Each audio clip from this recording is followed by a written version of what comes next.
Saat kesepian memuncak, ini salah satu hal yang akan dirasakan perempuan sekaligus lelaki. Berpikiran, merasa, haruskah kita punya pasangan? Apakah kita akan tetap sendirian? Semakin dewasa, saat kebutuhan sandang pangan sudah tercukupi, berharap ada yang menemani, namun harus sadar itu pikiran impulsif saja. Kita belajar dari perkembangan zaman.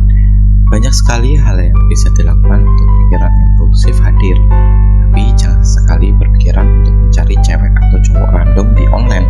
Random berarti acak. Cara garis besarnya, salah satunya bisa jadi berujung penipuan.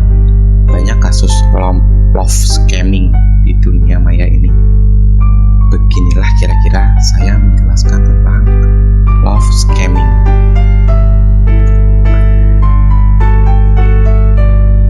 Biasanya metodenya tergantung pada umur si pelaku dan korban juga. Misalnya pelakunya anak muda, pelaku akan membardir banyak sekali pikiran untuk masa depan, dan korban akan terbimbing mengambil keputusan antara dua pilihan, terhasut menjalani hubungan itu atau cuma sekedar untuk menemaninya saja. Lalu si pelaku manja dan akhirnya korban terjerumus mentransfer uang. Jika pelakunya orang dewasa, perencanaan atau rancangannya pun lebih matang lagi. Verifikasi identitas menjadi hal umum bagi orang dewasa. Dengan sabar, si penipu itu memperlakukan korban sebagai pasangan. Sudah saling berbagi identitas, namun si pelaku membagikan identitas palsu. Lalu korban crush, percaya dengan pelaku, dan pelaku kombinasi cinta dan kejahatan. Namun pilihan-pilihan tersebut tidak tepat. Ada unsur kerugian ekonomi. Lalu kita bisa menjalin ikatan dan kepercayaan dengan penipu. Karena cinta itu terbentuk bukan karena cinta itu jodoh. Ada beberapa hal yang akan pelaku lakukan untuk melakukan aksinya. 1. Membangun kepercayaan. Mereka akan berusaha membangun kepercayaan emosional yang kuat dengan korbannya dengan memperlakukan korban selayaknya pasangan betulan. 2. Memanipulasi emosi. Setelah kepercayaan terbentuk, pelaku akan mulai memanipulasi emosi korban.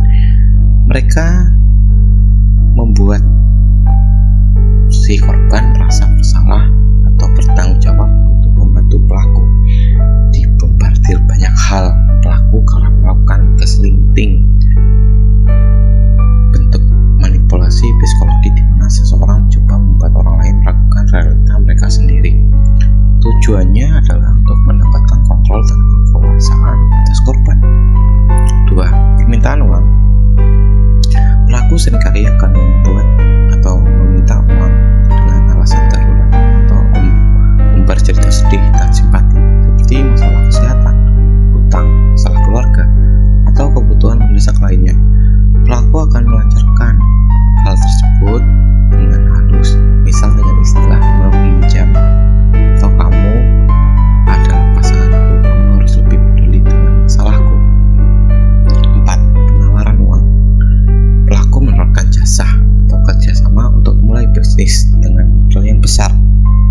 Hal tersebut membuat pelaku sekaligus korban bekerjasama, walaupun ujung-ujungnya bisnis tersebut rugi besar.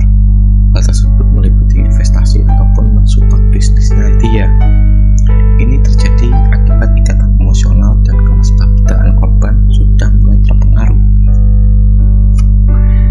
Hal-hal ini yang harus disadari dari pasangan virtual kalian dengan ciri-ciri berikut yang mengindikasikan love scamming. Perilakunya ketebak. Dia nggak mau tahu kita siapa, tertarik apa, buru-buru hal-hal lain kayak bertukar meme, mengobrolin hobi dan lain-lain.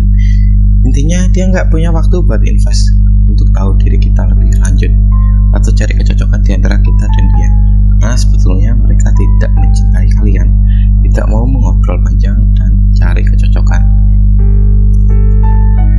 Saat mencegah, menghindari pertemuan langsung. Mereka akan selalu memiliki alasan untuk tidak bisa bertemu langsung, seperti alasan pekerjaan atau masalah pribadi. Mengungkapkan identitas palsu.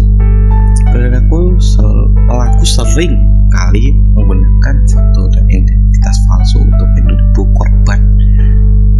Melakukan fake komunikasi, berkomunikasi dengan orang lain sebagai landasan bukti untuk membangun kepercayaan, berkomunikasi palsu dengan mengirim pesan atau bicara dengan dia, foto seakan itu betulan untuk lebih menyakitkan korban, mengancam menghindari hubungan.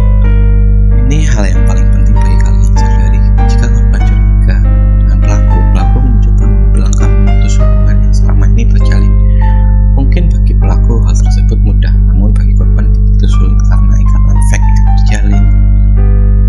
Tetap waspada dan selalu verifikasi identitas atau informasi sebelum mempercayai seseorang yang baru dikenal secara online.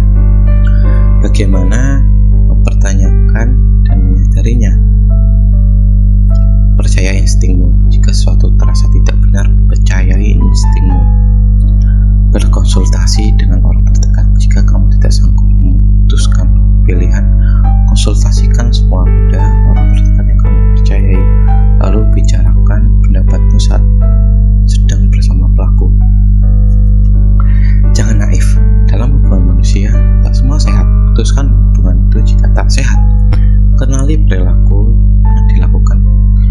Kumpulkan bukti merugi saat interaksi dengan pelaku. Buat batasan dalam hubungan. Jangan takut untuk menghindari perdebatan tak masuk akal. Begitu kira-kira pelajaran yang saya ingin bagikan. Jika sudah paham,